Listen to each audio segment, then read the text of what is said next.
Look, joining me right now is Laura Starr. She's a children's book publicist at Chronicles Book. She's a producer of Consumer Talk with Michael Finney on KGO Radio. And she's a writer of books about cookies and Star Wars. You have 3 different books on this, right? I do. I've written 3 Star Wars cookbooks. Right. The first one was called Wookiee Pies, and it came with cookie cutters to make shaped Star Wars. Looking.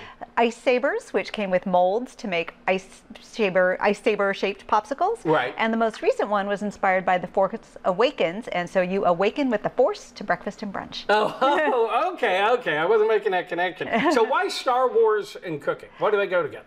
Because they're both fun, they're both things kids like, and they're a great way for parents and kids to connect in the kitchen, which is what we're always trying to get kids to do, to learn to cook, to connect with their parents, and Star Wars is a great thing to make that happen around. Okay, so how do you come up with the recipes? Now, I know that you've written a lot of cookbooks, but yes. Still, they're kind of specific, right? They are, and so it's a mix of both having ideas for what I want to make and then sort of Star Wars-ifying them, and then sometimes, right? And then sometimes I will go through the movies, I will watch them again, and I will get inspired by a character or a scene or a spaceship to make a recipe inspired by that. Okay, now these are what? This is from your latest book. These are BB-8s? These are called BB-8, ATE, energy balls, and they're absolutely inspired by BB-8, who is the new favorite character from The Force Awakens, the new droid.